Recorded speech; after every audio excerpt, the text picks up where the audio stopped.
She stood on stage, smiling like she'd built Nova with her bare hands. Then she made a joke. Some people think writing a check makes them a co-founder. Cute, right? Everyone laughed, except me. What she didn't know was, I owned 20% of that company, and I held the tie-breaking vote. So when I raised my hand in that boardroom 2 weeks later, it wasn't to clap. Hi, I'm Jenna, and this is the story of how my sister tried to erase me from the company I helped build, until I reminded her that silence doesn't mean absence.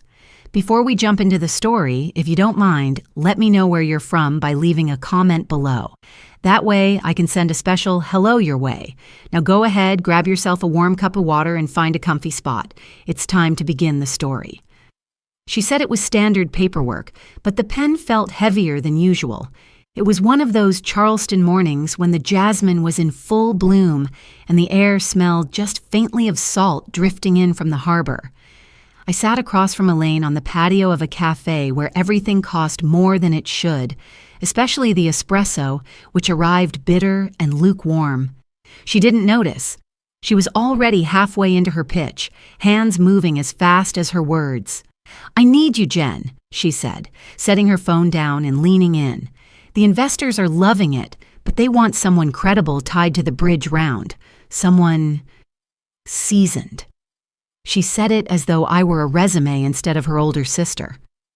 I glanced down at my leather notebook, the one I've had since business school. Its spine had started to split, and the corners were softened from years of being shoved into bags and briefcases. I flipped it open, ran my pen down a half-sketched funding structure I'd been reviewing on the flight back from Atlanta the day before. Elaine didn't need me to build the product. She needed me to carry the weight. She didn't wait for me to respond. I know what you're thinking, she said, already smiling. You're thinking this is a bad idea, that it's risky. But Jen, this is going to change everything. I just need someone who believes in me, really believes. It wasn't the first time I'd heard that tone in her voice, breathless, edged with charm, desperation, and just enough flattery to make it feel like a privilege. I remembered something my old mentor once told me, back when I was the youngest portfolio manager at Halston Group. If you ever invest in family, he said, tapping his Mont Blanc pen on my desk, invest with a paper trail and a fireproof safe. Elaine pulled out her tablet and handed it over. The term sheet was already filled out with blanks for my name. Her equity allocation was aggressive. Mine? Respectable, but tucked behind a confidentiality clause. Silent partner status, 20% equity, a non-voting board seat until Series A closed. I tilted my head. Why anonymous? She blinked. It's just for now, she said quickly. Brand clarity. Founders are a big deal right now, and I need to show I did this myself, but you'll be fully credited, always. I'll make sure of it. She reached out and put her hand over mine. Her palm was warm, slightly damp. She added in a softer voice, there wouldn't be a Nova without you. That part, at least, was true. I had introduced her to half the advisors on her deck, reviewed her unit projections, and restructured the back end of her cash flow model, after midnight while Zoe snored on the couch with her math book on her chest. I tapped the screen a few times and pulled up Julian's contact. He picked up on the third ring, his voice calm and knowing as always. Let me guess, he said before I even spoke. She wants terms, but no trail. She's saying it's temporary, I murmured, stepping away from the table. I want the clauses reviewed, especially the exit triggers. Send me the draft, he said. I'll walk it through. But Jenna, only do this if you're prepared to be written out of the story. I stood there for a moment watching Elaine through the glass. She was already calling someone else, probably her CTO, her smile sharp and easy. Back at the table, I slid the tablet toward her. Julian's looking it over. If he clears it, I'll sign. But I want documentation on the equity, vesting, and override clauses for board decisions. In writing, no assumptions. Elaine nodded so quickly it almost looked rehearsed. Of course. You're the smartest person I know, Jen. An hour later, after Julian gave his brief, clipped approval, I signed the contract. The pen they handed me was one of those brushed metal ones that looked fancy but wrote inconsistently. My signature dragged a little across the page. As we stood to leave, Elaine reached out and hugged me quickly, whispering, "You'll always be part of it." Promise I didn't respond. I just picked up my bag, thanked the barista, and stepped into the Charleston sunlight. The parking lot behind the cafe was nearly empty. I leaned against my car for a moment, flipping through the signed documents. My initials looked small on the final page, swallowed by legal text and broad language. But they were there, permanent. "Let's see what silence can build," I said softly, more to myself than anyone else. That night, after Zoe had gone to bed and the house was finally quiet, I opened my laptop. The screen glowed against the kitchen tile as I clicked through folders until I found the one labeled Personal Holdings. I created a new subfolder, named it Nova 2019 Signed Control, and dropped the scanned files inside. Then I printed a hard copy, slid it into the bottom drawer of the file cabinet next to Zoe's old preschool drawings, and locked it with a quiet click. I wasn't worried, not exactly, but I wasn't naive either. Sometimes the loudest players in the room aren't the ones holding the pieces, and sometimes the people who help you build the stage know exactly where the trapdoors are. Her face was everywhere. Mine was buried under NDAs and unreturned calls. It was the kind of Charleston autumn that pretends it's colder than it is. The leaves put on a show, rusty reds and burnt golds fluttering down, but the air still had summer in its breath. I walked slowly behind Zoe, who rode just ahead on her teal bike with the pink basket and streamers. The training wheels were long gone, but she still rode like she was ready to fall and trust the wind to catch her. I kept glancing at my phone. 5 unread emails from my firm, 2 flagged items from Julian, and not a single message from Elaine. It had been nearly a year since I'd signed the Nova agreement. A quiet, clean investment. No public stake, no celebratory announcement, just numbers on paper, the way I preferred it. Back then, it felt wise, disciplined. Now, it felt like erasure. We stopped at the corner cafe, one of the few places where the coffee still came in ceramic mugs. Zoe pulled out a chapter book and sprawled across the corner booth. I opened my laptop. Julian had forwarded a link from TechCrunch. I didn't even have to click to know what it was. Elaine Walker, self-made disruptor. The byline praised her rise, her grit, her brilliance. It listed the milestones: seed funding, prototype launch, first major hire. There was even a quote from her COO about how Elaine built this company with no help, just vision.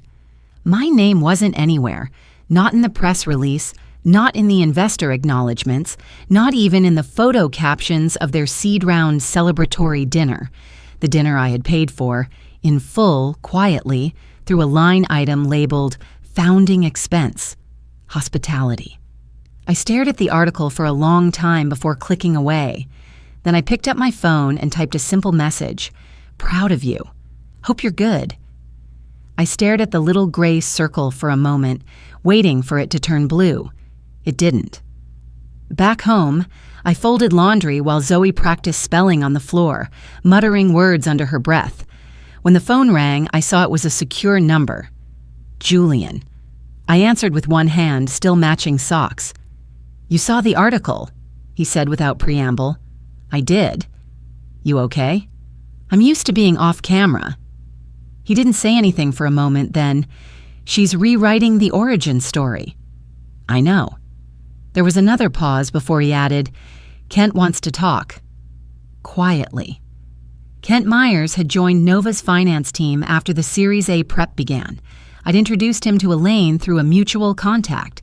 Smart kid. Careful, which made him rare in a world full of pitch deck dreamers. I took the call later that afternoon while Zoe was at ballet. Kent's voice was low, almost guilty. "I thought you were listed as Series A lead, Jenna. I just reviewed the cap table for an audit. Your name isn't there, not even in the internal notes. It's like you were never on it." I didn't answer right away. I'm sorry, he said quietly. I thought maybe it was strategic, confidential. But now, I don't know. Thanks for telling me, I said. Don't put anything in writing. I wouldn't. That night, I made Zoe's lunch for the next day. Turkey, cheddar, apple slices, and a note that said, "You're brave and brilliant," just like I always did on spelling test days. I stood at the kitchen counter afterward, looking out into the backyard where the wind had knocked leaves into the flower beds I'd let go wild. I thought about Elaine's press tour, her speaking gigs, the way her story had gotten smoother, shinier, and more edited with every passing quarter. Julian called again. "You want to go public yet?" I shook my head, though he couldn't see it. "Not yet. Because you don't want to hurt her? Or because you're not ready?" I didn't answer. He sighed. "Eventually, Jen, silence turns into complicity." Maybe, but sometimes silence is strategy. And sometimes it's just waiting. The next day, I ran into a woman I vaguely recognized at the Harris Teeter grocery store. She was inspecting a line of pumpkins with the seriousness of a wine critic. When she noticed me, she smiled. "You're Elaine Walker's sister, right?" I nodded. "She's amazing," the woman said, choosing a round, perfect-looking pumpkin and dropping it into her cart. "Built that whole company from scratch, didn't she? Just like Oprah or one of those Shark Tank people." I smiled politely. My heart didn't. I paid for my groceries, walked to the car, and sat in the driver's seat for a few seconds before starting the engine. The silence in that moment was louder than anything Elaine had ever said. Back home, I folded Zoe's laundry while she watched a baking show. She was curled up with a blanket, licking peanut butter off a spoon. I was still thinking about that comment from the grocery store. Built from scratch. As though history were a recipe she invented after the meal had already been served. After dinner, I stood at the sink while Zoe brushed her teeth. I heard her voice through the door, soft and a little uncertain. "Mom?" "Yeah?" She stepped into the kitchen, her toothbrush still foamy in one hand. "Why does everyone think Aunt Elaine did it alone?" I turned to look at her, and for a second I didn't know what to say. The question wasn't cruel or accusing. It was honest, earnest. And in that moment, it stung more than anything else. I dried my hands on a towel and knelt beside her. "Sometimes," I said carefully, "people like to tell stories that make them look bigger, even if they leave out the people who helped." She frowned. "That's not fair." "No," I said, brushing a curl behind her ear. "It's not." She tilted her head. "Did you help her?" I kissed her forehead. "Enough to know the truth." She went to bed without another question, but I didn't sleep easily. I kept thinking about what Kent said, about the vanishing names on the cap table, about Julian's tone, about how it feels when you recognize the story someone's telling and realize you've been edited out of it. Sometimes being erased doesn't happen with one act. It happens slowly, subtly, press release by press release, speech by speech. And then one day, even the people you love begin to believe the newer version. And that's when you have to decide, do you let the myth win? Or do you find your name again, even if you have to dig it out from under someone else's spotlight? She said some people just sign checks and disappear. I smiled, then took the mic.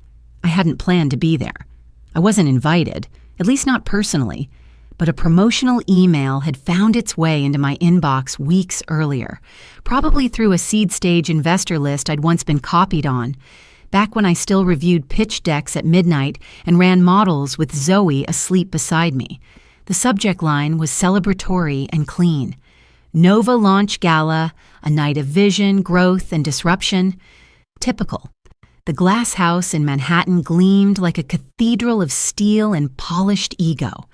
Floor-to-ceiling windows framed the skyline, and inside, everything glittered. The lighting, the dresses, the smiles. I arrived early and stayed quiet. No one recognized me, or if they did, they pretended not to, which was fine. That had always been my role, hadn't it? Behind the curtain, just where Elaine wanted me. I took a glass of sparkling water from a server and settled near the back, tucked beside a potted fig tree and an abstract sculpture that looked vaguely like a melted gear. My dress was navy, understated, my heels low, my presence invisible by design. Across the room, Elaine worked the crowd with polish and purpose. Her hair was pulled into a sleek twist, her lips painted a deep crimson that matched the accents on her blazer. She laughed often, touched arms generously, and moved through conversations like she was being filmed. And maybe she was. There were cameras, lots of them. The music lowered, lights dimmed. A voice announced her name and the room applauded as she stepped onto the low stage in front of a digital screen that bore the Nova logo, white and gold, bright against a galaxy-themed backdrop. I sipped my water and watched. "Thank you for being here," she began, smiling. "Tonight is about more than a product. It's about persistence, passion, and building something from nothing." There it was again, that phrase. She clicked to the next slide. A photo of her standing in a tiny office with exposed brick and an old desk. "This was where it started," she said. "A dream, a laptop, and a lot of ramen." The audience chuckled. I recognized the office. It had been mine once. I'd let her use it when she couldn't afford rent. Elaine moved through the next few slides, highlighting user growth, early feedback, conversion rates. I knew the metrics because I had modeled half of them during her first investor sprint. But here, they were dressed in a new voice, her voice, and the captions read like headlines from a script she had perfected over the last 2 years. Then came the joke. "Of course," she said with a wink, "some people think cutting a check means you're a co-founder. Cute, right?" The crowd laughed. Not mean-spirited, just easy laughter, practiced, conditioned, like it wasn't really about anyone in the room, like it was safe. I didn't flinch, I didn't look around. I just lifted my glass and took a slow sip. People forget. When you're quiet, you see everything. The side glances, the handshakes that linger, the smirks traded between people who think they're winning. Kent found me before dessert. He didn't speak at first, just stood beside me, hands in his pockets, gaze forward. "She doesn't know you're here, does she?" he asked. "She never sees me, even when I am." He pulled a flash drive from his jacket and placed it on the cocktail table between us. "Timestamped decks," he said, "from 2019, includes metadata, track changes, all your original drafts, even the cover slide you made with Zoe's doodle still embedded in the corner." I looked at it, then at him. "Why now?" He shrugged. "Because she used to mention you, and then she didn't, and then she made sure no one else did either." I slid the drive into my clutch without a word. Kent gave me a half nod and disappeared into the crowd. Elaine finished her speech with a polished close about grit and gratitude, and the audience gave her a standing ovation. I stayed seated. Afterward, she descended from the stage, engulfed in flashes and congratulations. I waited for the line to thin, then moved quietly toward the exit. Just before I reached the main doors, I caught the eye of a board member, someone I remembered from the earliest seed round. Gray suit, wire-rimmed glasses. The kind of man who never ordered anything at investor dinners, just waited for the check to show up and nodded when it was paid. He blinked when he saw me, then tilted his head as if to confirm it was really me. "I think," I said softly, "it's time I scheduled a vote." His expression didn't change, but his voice was clear. "I thought you'd never ask." I nodded, turned, and walked out into the cold Manhattan night. My heels clicked softly against the stone, the sound swallowed by the city's rhythm.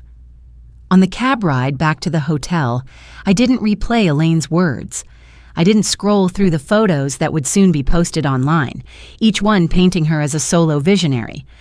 I simply held the flash drive in my palm and thought about something I once told Zoe when she was 5 and had come home from school upset because a classmate hadn't invited her to a birthday party.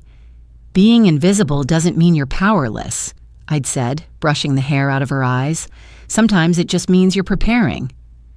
That night, I lay in bed staring at the ceiling, the flash drive still on the nightstand beside me. I thought about the moment Elaine had looked into that crowd and made a joke at my expense. It didn't hurt, not in the way she probably thought it might.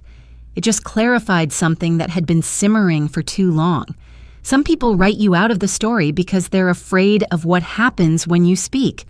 And some people forget until you show up, notes in hand, and ask for the mic. Her voice echoed in glass rooms. Mine lived in the fine print.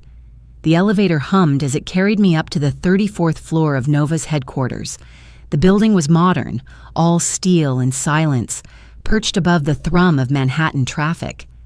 I had been here before, years ago, when the office was nothing but a shell with exposed drywall and optimism taped to the windows.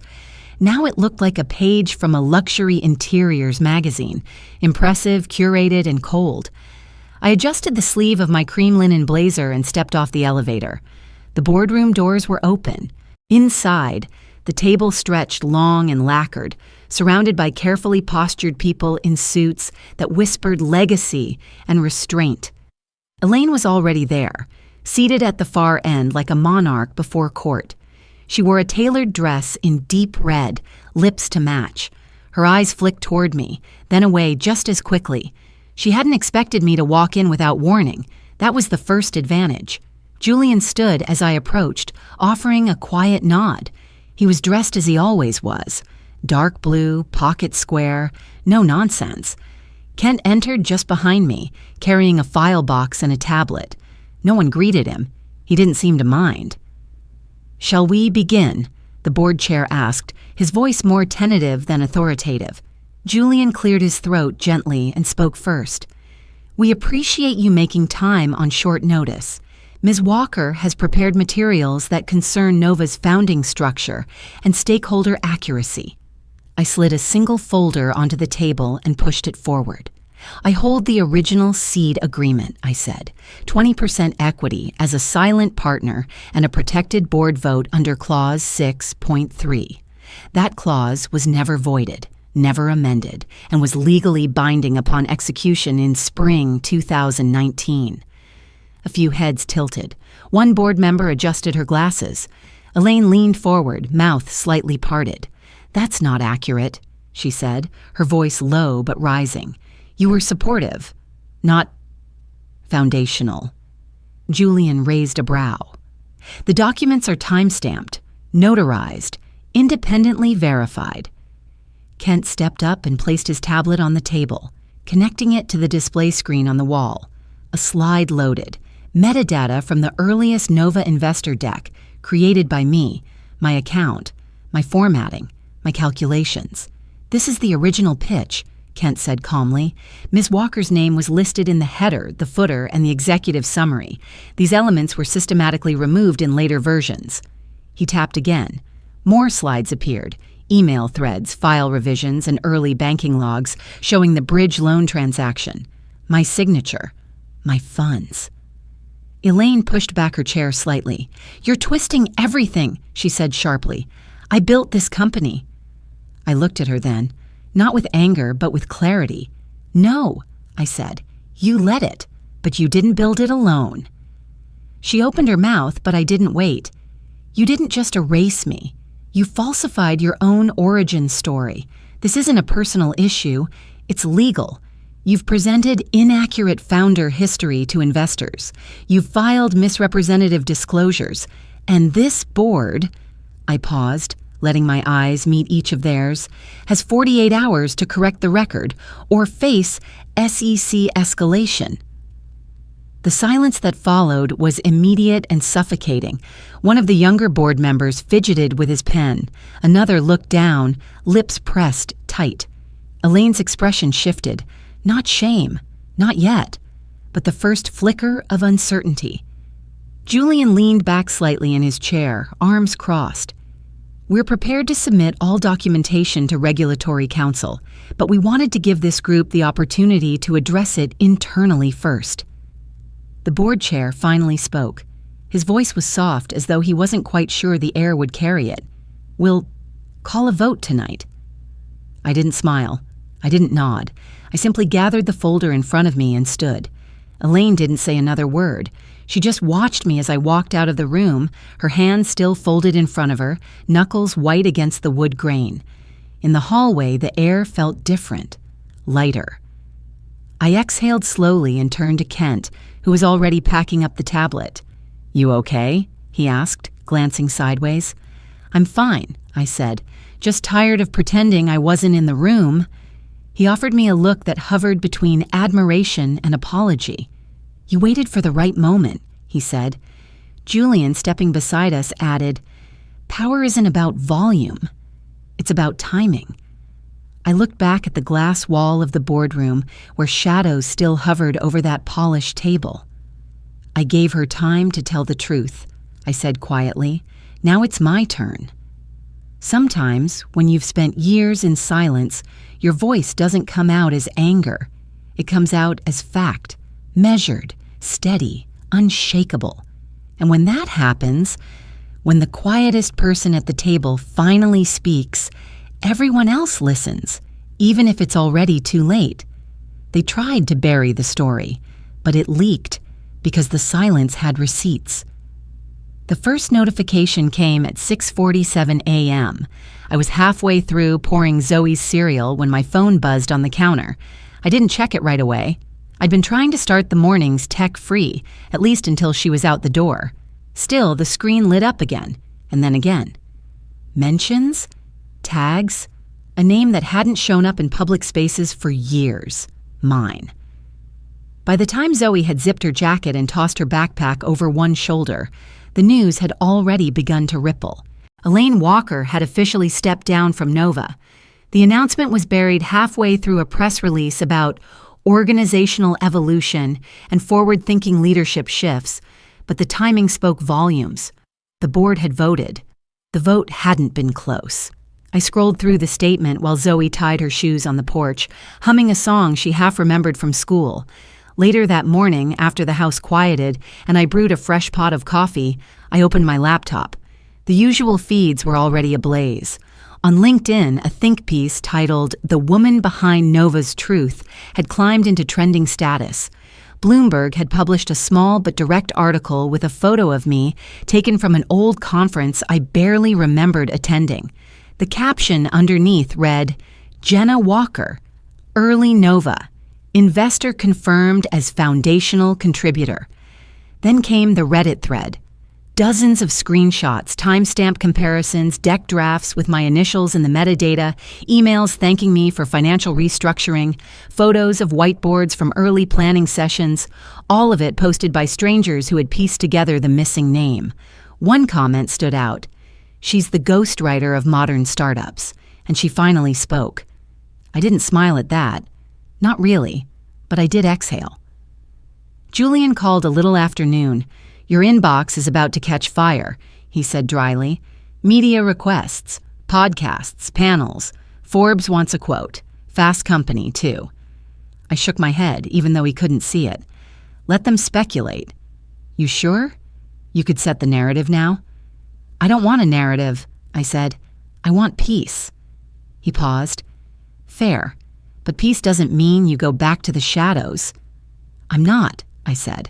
"I just want my name where it should have been. That's enough." The rest of the day passed quietly. I folded laundry, replanted a rosemary bush on the back porch, opened a box of Zoe's old school art that I hadn't had time to sort. Somewhere between a crayon drawing of an owl and a glitter-covered snowflake, I found a paper with crooked letters that read, "My mom builds ideas." I kept that one out. That evening, Zoe came home carrying a large piece of poster board, her cheeks pink from the cool air. "School project," she announced, setting it on the table. "Women who lead." I leaned over. The top row had Michelle Obama and Jane Goodall. In the center was a cutout of me, taken from a family photo where I was holding a lemonade at the beach. She'd traced hearts around it. I blinked slowly. "You picked me?" I asked. Zoe shrugged, trying to sound casual. "Well, yeah, you helped build a whole company while raising me and doing, all the hard stuff. And you didn't even brag." I pulled her close, held her for a long moment while she squirmed, embarrassed. "I'm not crying," I murmured, "just leaking." That night, after she was asleep, I finally agreed to one interview. It was a quiet podcast, the kind that valued pauses and real voices. No flashy editing, no sound effects. Just a woman named Marla, calling from her tiny studio in Portland, with the kind of warmth that made you feel like she was sitting across from you with a mug of tea. We talked for half an hour about startups, about silence, about being written out of a story and what it takes to write yourself back in. Her last question was simple. If there's one thing you'd want people to take from this moment, what is it? I paused. Not for drama, just to breathe. I never wanted the spotlight, I said. I just wanted the truth to stop whispering. When the interview ended, I turned off the desk lamp and sat in the dark for a while, letting the silence stretch around me like a blanket. Outside, the trees swayed gently, the porch light throwing soft shadows onto the brick wall. Then the doorbell rang. There was no one there. Just a thick envelope slid under the mat. I picked it up and opened it slowly. Inside was a single-page document signed and stamped. Retroactive acknowledgement of co-founder status. Jenna Walker. No fanfare. No apology. Just the truth, in black and white. Sometimes the loudest vindication doesn't make a sound. It just shows up in the mail, sealed and final. She wrote press releases. I wrote legacy. It was the kind of Charleston afternoon that didn't ask anything of you. The sky wore a soft gray, the air smelled of old leaves and distant cinnamon, and the park was mostly empty except for a few joggers and the occasional passing dog walker. Zoe and I sat on a bench near the duck pond with a thermos of warm cider between us and 2 cups that steamed gently in our hands. She wore the purple jacket she'd begged for last spring, the one with the fleece lining and thumb holes. Her hair was pulled back in a half ponytail, the kind she could now manage on her own. I watched her sip carefully and look up at the canopy of gold above us. "Do you think trees talk to each other?" she asked. "I think they listen more than we do," I said. A breeze stirred the leaves at our feet. She smiled and pulled out the little notebook she carried everywhere lately, flipping to a page marked Tree Facts, Maybe. I leaned back and let her chatter fill the space between us, her voice easy and full of wonder. In my coat pocket, my phone buzzed. I glanced at the screen. Julian. I let it go to voicemail, then checked the transcript when it came through. "Jen, just got word. They want you on the board at Luma Health. High profile, press ready. Think about it." I put the phone away. I'd thought about it already, and I'd chosen something else. This year, I said no to a lot of things. Panels, interviews, equity seats, podcasts. Not out of spite, not from fear. Just because the spotlight never fit me the way silence once had. But not the same silence. This one didn't come from being dismissed. It came from knowing I didn't need to be louder to matter. Back home, I'd framed the acknowledgement letter, not for the entryway or the office, but for Zoe's room. I placed it beside the photo of us at the beach, her in a sun hat too big for her head, me holding the lemonade she spilled 30 seconds later. When she saw it, she smiled wide and asked if she could draw something to add. She taped a gold star above the frame. The other day, I received a handwritten note in the mail, slanted script, unfamiliar return address. "You don't know me well, but I pitched to you once, back in 2021, remember? I was nervous, underprepared, and half convinced I didn't belong. You didn't invest, but you told me something I'll never forget. You said, 'Sometimes the smartest thing you can do is keep building anyway.' I did. Thank you for believing in me, and for making sure I believed in myself." I sat with that letter for a long time. I didn't need headlines. That note was enough. Earlier this week, I took a call with a new founder, young, sharp, still working from her parents' garage, still dreaming big. She wanted advice on funding structure. We talked about sustainability, burn rate, and founder dilution. At the end, she asked if I'd consider coming on as an open investor. Not silent, not buried, present. "I'll think about it," I said. I meant it. But today wasn't about new ventures. It was about a science project, cider, and planting a tree. Zoe and I had picked out a small magnolia sapling from a local nursery. She named it Nova, which made me laugh. She didn't mean anything by it. To her, it just sounded like stars and light and beginnings. We dug the hole together, just off the walking path near the pond, where the sun could reach it most of the day. The soil was soft from last night's rain. Zoe poured in the compost we'd prepped at home, and I held the trunk steady while she packed the earth around the roots with her mittened hands. When we were done, she stepped back and surveyed it like an artist reviewing a canvas. "Think it'll grow?" she asked. I looked at her, bright-eyed, confident, covered in soil, and smiled. "It already has." She bent to pick up a stray leaf. It caught the sunlight just right, golden, papery, and light enough to float if the wind cooperated. "That one looks like a golden feather," she said, holding it high. I sat back on the bench, wiped my hands on my coat, and watched her dance with it for a few more seconds. The Nova_2019 signed control.pdf file still sat on my hard drive, untouched since the board vote. I hadn't needed to open it again. The truth was no longer buried in folders. It lived in the air now, in acknowledgments, in footsteps, in the soft rustling of new leaves. Sometimes the loudest legacy isn't carved in granite. It's planted quietly, watered slowly, and left to grow in the lives we've helped build. And that's enough. It really is. Sometimes the most meaningful victories come not with applause, but with a quiet breath, a child's laugh, and the soft rustle of leaves around your feet. Watching Zoe trace stars around a sapling we planted together reminded me that legacy isn't something you chase. It's something you grow. I used to think being seen meant being praised, but I've learned that real worth isn't tied to headlines or credit. It's found in the lives we touch, the truths we stand for, and the grace we carry when no one's looking. As my mentor once said, power isn't volume, it's knowing when to speak. If this story stirred something in you about family, forgiveness, or finding your voice, I'd love to hear what it meant to you. Feel free to share your thoughts or just sit with the story a while. There's more ahead, but for now, thank you for listening.